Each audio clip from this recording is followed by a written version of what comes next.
The 1011 Now streaming studio in Lincoln, Nebraska. This is the REPORT Husker Show. Welcome in, everyone, to the 1011 Now streaming studio. I'm Bill Rentschler alongside Chase Matteson. Again, following a Husker loss in Boulder, 36-14. There's a lot to talk about from this game. We're going to join Sports Director Kevin Sjuts, though, who is in Boulder. So let's just go ahead and bring in Kevin right away. And Kevin, kind of tell us, again, you were there in Boulder. Kind of tell us, how was it? Again, obviously another frustrating loss for Husker fans.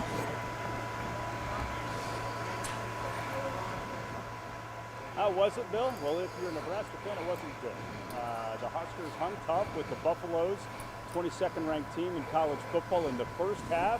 And then Nebraska in the third quarter made it a one-score game. Jeff Sims had a nice long touchdown run. And you thought, if you're a Nebraska fan, that we're in business, this thing could be a full four-quarter game. But then Colorado's offense got humming, and the game just quickly flipped on the Huskers. Buffalo scored 23 unanswered points. Sjuts Sanders got better as the game went on. Nebraska got a touchdown late with the Thomas Fedoni touchdown reception, but at that point the game was well over. It was interesting, too, at the very end, guys, a little bit of confusion. They just called the game with 1 second left. Matt Rule was on the field. He went out to shake Deion Sanders' hand. The PA guy was even telling all the students to get off the field because there was a second left, but pretty inconsequential. It was just a very bizarre finish to a game that, Colorado is going to look back fondly on. They go to 2-0 as Nebraska falls to 0-2 under first-year head coach Matt Rule. Yeah, Kevin, there was a lot to take away from this game. The defense, I think, played as well as we've ever really seen them play over the past couple of years, probably at least for the first half and certainly into the third quarter, but the offense just couldn't get going. You had Jeff Sims, more turnovers, almost a little bit of a quarterback controversy there in the middle of the game. What did you make of offense and defense today?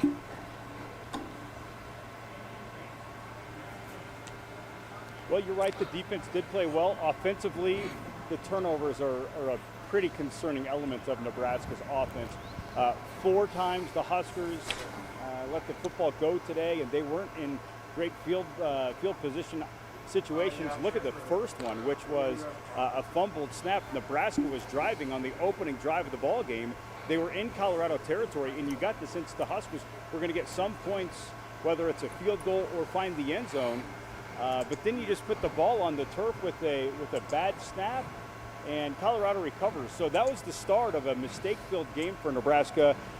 4 turnovers, and considering what happened up in Minnesota, it's a glaring issue for the Huskers right now. You mentioned quarterback controversy. Matt Rule said that, yes, Heinrich Haarberg did warm up in the second quarter at one point, but there was no intent of putting him in the game. There wasn't even a conversation about that. They were going to stay with Jeff Sims. But there is some chatter right now with Nebraska fans wondering what's going to happen with the quarterback situation. Heinrich got in the ball game late. Chubba Purdy got 1 snap because Haarberg's helmet came off. But Jeff Sims is the top.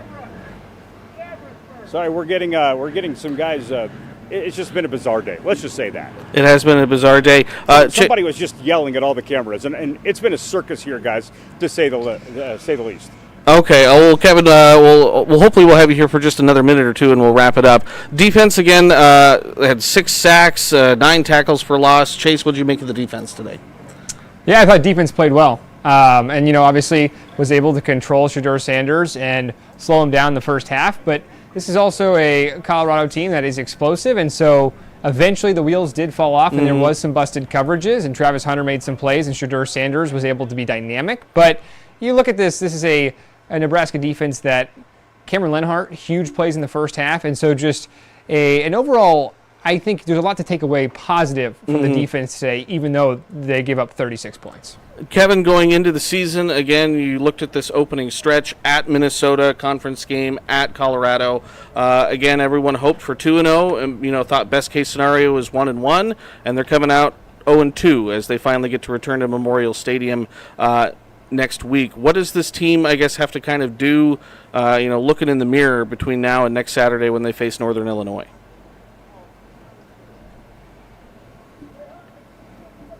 Well, having just talked to the players at the post-game news conference, Bill, they need to flush it. Not just this game, but the first 2 games of this season.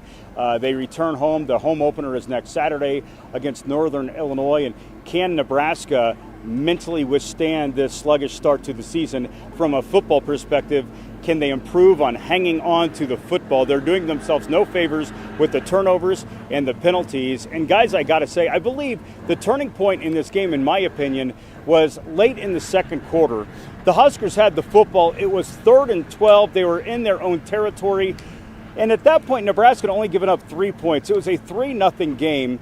You thought with the defense holding Colorado to under 150 yards at that point, it wouldn't be such a bad situation to just have to punt the football away and give it to Colorado with 2 minutes, and they had to go 80 yards, considering their offense didn't look great in the first half. So that's kind of what I was mentally thinking Nebraska would do with 3rd and 12, just run the ball, punt it, try to go to the locker room with a 3-0 score. Instead, Jeff Sims rolls out, throws a pass. It's intercepted in Nebraska territory. Next play, Colorado hits a touchdown pass, and all of a sudden, it's 10-0. So you talk about the quick changes in this game. There was one in the first half, which came late in the second quarter, and then there was a series of them in the third and fourth quarters where Colorado just really took control of the game. And Matt Rule on the sidelines multiple times, guys, he just had his hands on his hips, shaking his head. He kept coaching his guys, but you could tell that he knew this game completely got away from his team. Yeah, you could go back to last week against Minnesota. Last 5 minutes of the game, things kind of fell apart. This week, kind of the last 5 minutes of the first half, things kind of fell apart for him, Chase.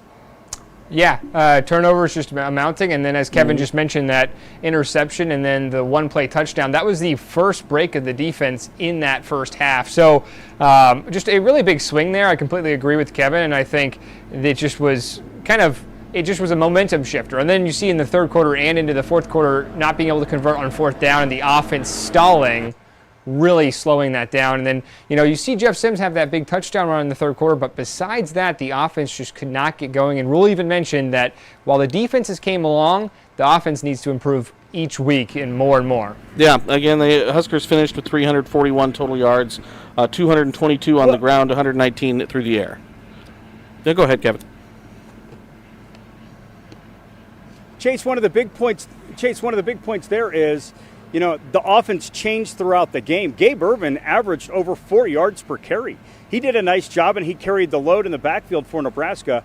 But as Colorado started to stretch the lead, the Huskers were unable to just sit on the football and milk the clock, which is what was effective in the first half. So the score and the deficit Nebraska faced forced the Huskers to modify the game plan, and they had to start getting a little bit risky with some of the play calls.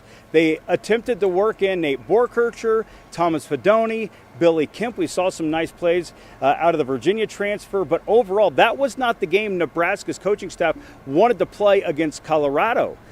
But they were forced to, given the circumstance. I just recall when Nebraska was down 20-7, this next series that the Huskers had, it was quick, and it was pass heavy. And again, that just lends itself to Nebraska was trying to call the game based on the situation, not from what the overall approach and their philosophy for trying to win this ball game was going into it. And Kevin, you've mentioned before, again, wide receiver, that room is a little bit of an issue. Lost some of its playmakers with Isaiah Garcia-Castaneda being out for the season now, Xavier Betts leaving the team. And now, again, definitely a concern moving forward. If the Huskers have to air it out, will they be able to?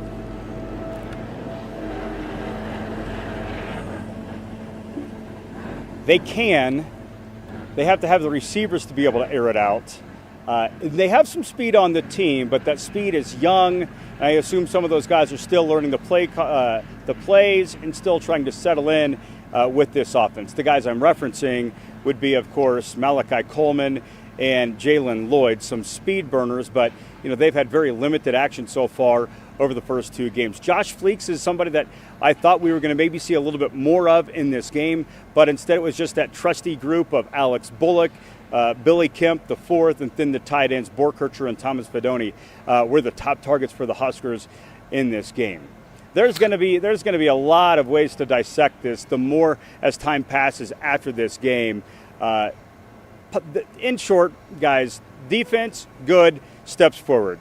turnovers, huge issue. That's not just a one-game thing. It's a season-long concern. And then what's going to happen at the quarterback position? There's a lot of people that aren't so sure that Jeff Sims, will be quarterbacking this team the entire season, or that they want that just because of the turnovers that Sims has had so far in this season. And Kevin, before we let you go, I'll ask you real quick. We talked earlier this week about Colorado. What were your takeaways, I guess, from that side of the ball? Deion Sanders, Shedeur Sanders at quarterback, Travis Hunter at wide receiver and defensive back. Again, looked like a team that, maybe could make some noise in the Pac-12 this year.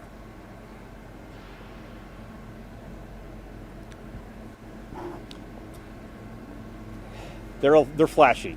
It's kind of like watching a video game at times. When they get humming, they've got playmakers. They're a fun watch if you like college football. They're not a fun watch if you're rooting for the team that's going against them. Travis Hunter is a special talent. Shedeur Sanders, he I guess wasn't as impressive getting out of the pocket as I thought he was, but man, he can hit some throws, he can thread the needle, and he has a nice deep ball, nice touch. But this is a team that plays with an insane amount of swagger, and I've never seen a coach spend more time on the field of play than Deion Sanders. He is regularly on the field, and there were a few instances when he was near the numbers. Matt Rule, of course, and Nebraska's coaching staff on the sides, off of the field of play. I don't say it's uncommon for coaches to be on there, but Deion spends an unusual amount of time that close to the action. But it wasn't a rah-rah Deion Sanders that we saw coaching this Colorado football team.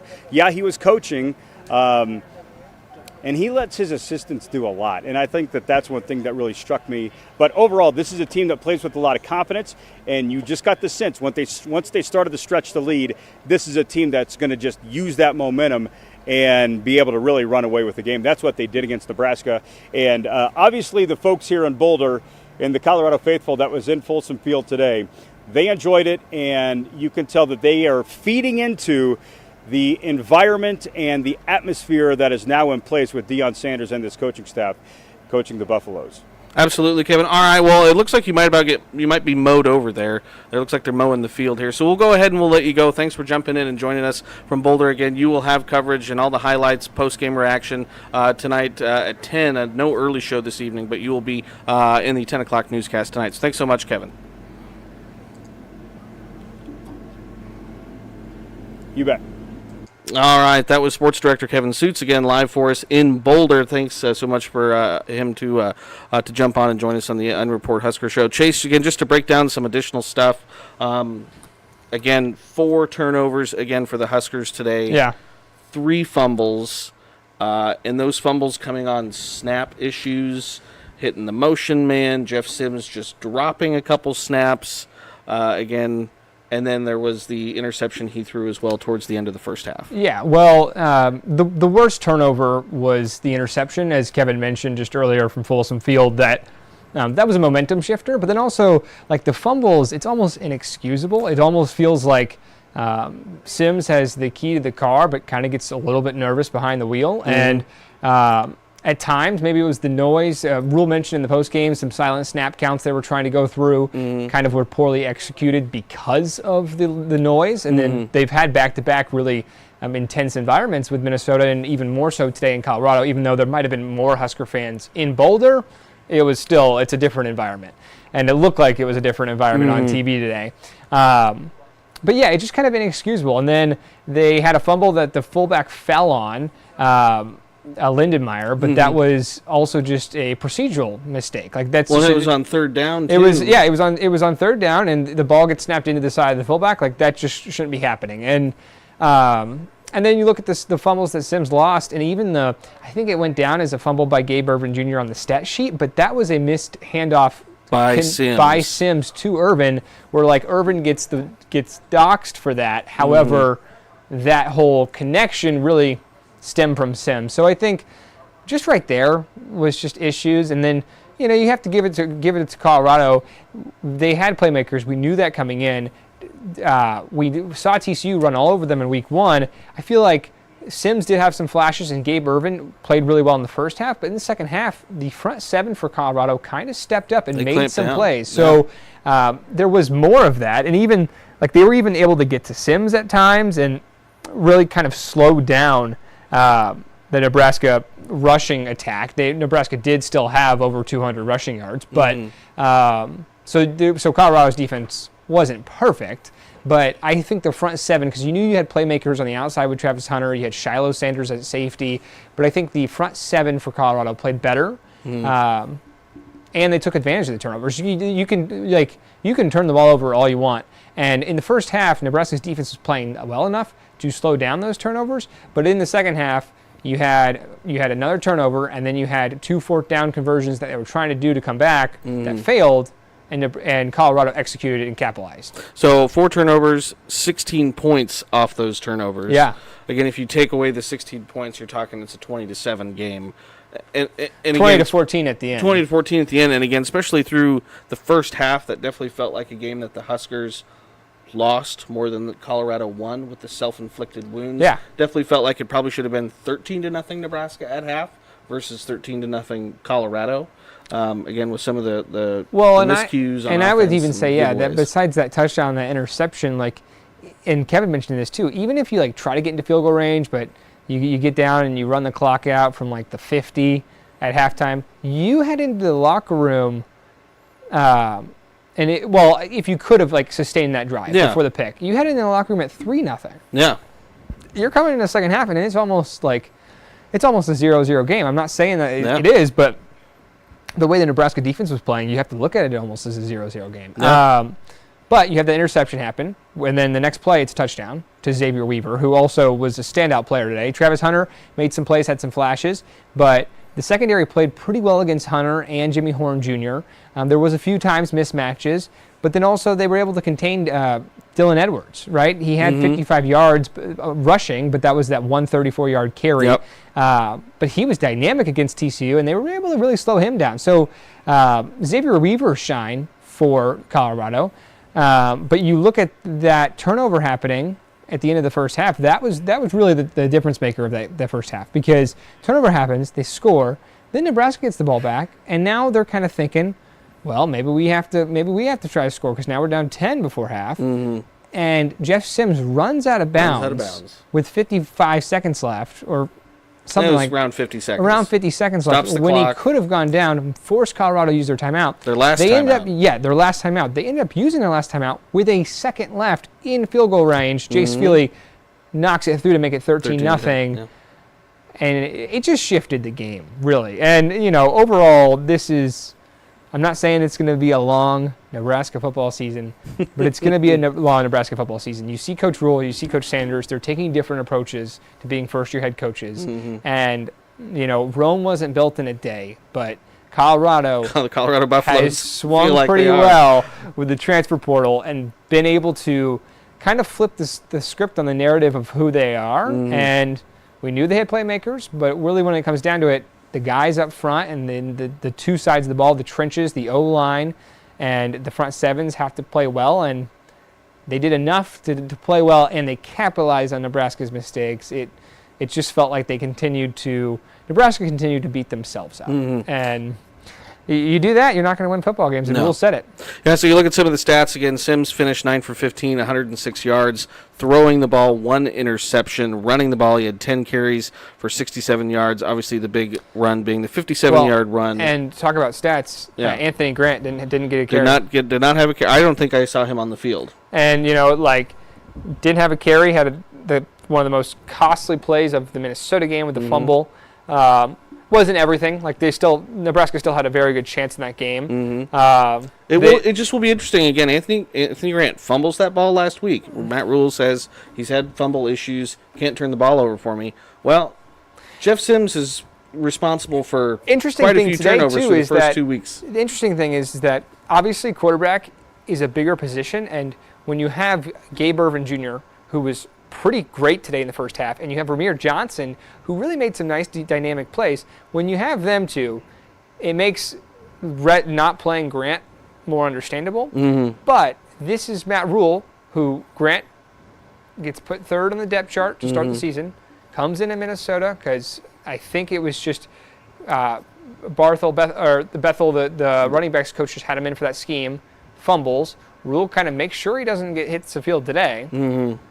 But then you see Jeff Sims have pretty much 3 fumbles accounted for and an interception. Yep. How will Rule, obviously it's a bigger position. It is. How will Rule treat that? Will Matt Rule be the guy to continue to have success to continue to have faith in Jeff? And to start the half, he even said it post game. He's like, there was no chance that Sims wasn't coming out there. And I think maybe the right thing to do is to go through the growing pains of Sims and watch him get better. Mm-hmm. But for Nebraska fans, it's more growing pains. They're not going to be. I think Nebraska fans see mistakes and want changes to happen. And you play someone like Colorado, who we're both in year 1 of these programs. Yeah. Colorado's 2-0. They're probably going to be ranked, I don't know, top 15 next week at this point. Yeah.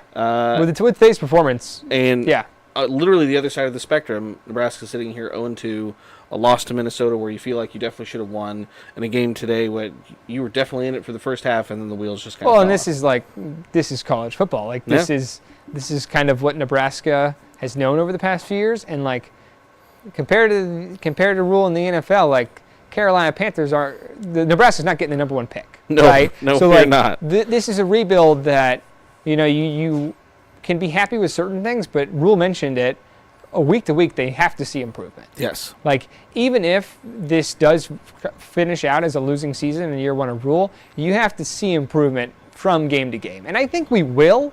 But for Nebraska fans, it is hard to see Sims continue to struggle heavily. It's just, 2 really tough games right out of the gate. Yeah. Maybe these tough games, environments and tough maybe these results. 2 games go differently if you're playing Northern Illinois and Louisiana Tech first, and then you get Minnesota and Colorado or something like that. Who knows? But just to go through some other stats real quick, Gabe Irvin Jr. finishes with 17 rushing attempts, 74 yards, a long of 26. Ramir Johnson had 11 carries for 66 yards. Receiving, Billy Kemp more involved today. He had 5 catches for 57 yards. Nate Borkacher, 2 catches for 33 yards. Thomas Fedoni getting his first catches as a Husker. And first touchdown. First touchdown right there at the very end. 2 catches, 13 yards, and 1 touchdown. Marcus Washington, 1 catch for 13. Ramir Johnson, 1 catch for 13. Again, looking at Colorado, Shedeur Sanders looked the part. Again, Kevin said it, flashy, but smart player. He knows where to put the ball. And even the touchdown to the touchdown, I think it was Xavier Weaver in the second half. Mm-hmm. Pretty much almost looked like he threw the ball behind him, but it was perfect between Omar Brown and just to protect his receiver. So some smart throws by Sanders, and the difference is he's talented, but he also just hasn't shown mistakes. Mm-hmm. You look up at the end of the game, he finishes 31 for 42, just shy of 400 yards, 2 touchdowns. He ran in for another one, so 75% completion percentage. His passer rating's almost 170. I think the only knock on Sanders today, which is a credit to Nebraska's defense, took some sacks, is that he took some sacks and just he seemingly wasn't able to be as much of an escape artist as some might have thought. But credit to Nebraska's defense, 8 sacks. Yeah, 8 sacks and 11 tackles for loss. Kim Lenhart had 2 sacks. He looked really good. Again, you didn't have Ty Robinson the first half because of the targeting penalty last week, but the defense looked great. Again, 1.5 sacks for Luke Reimer, 2 sacks for Nick Henrich, 2 for Kim Lenhart, 1 for Jamari Butler, 1 for Taman Lineman. He had a forced fumble, half a sack for Riley Van Poppel, freshman in there. So again, and then tackles for loss again. Mikhail Gabor had 1. Omar Brown had a really good one on a 4th down play. Yeah, they tried to run a reverse to Jimmy Horn Jr. and he just blew it up, which gave Nebraska the ball back in a good situation. And then they, I believe that's when the Jeff Sims touchdown happened. Yeah. So that was a good start to the third quarter. Yep. Colorado drives down. Looks like Colorado might score again. You get the 4th down stop with Omar Brown. And then Jeff Sims did show with that one play that he's got wheels. He's got wheels. And he also, he made some throws. He had a beautiful throw on 3rd and 15 to Alex Bullock, who dropped it. He had a great wide out, just sprint out connection with Billy Kemp. It was good to see him involved. And then I also think Nate Borkacher and Fedoni are both pretty talented. There was a throw by Harburg for Fedoni's And first he catch. just It was reached up and- behind. It was basically to the Colorado defender, And he just took it. and Fedoni just yeah. So overall, like the receiving core is still weak, but showed some flashes today. You know, there were some positives, but definitely, if you're doing a pros and cons list of today's game, the defense won the day despite the 22-point loss. I mean, again, they were on the field for a long time, a lot of plays.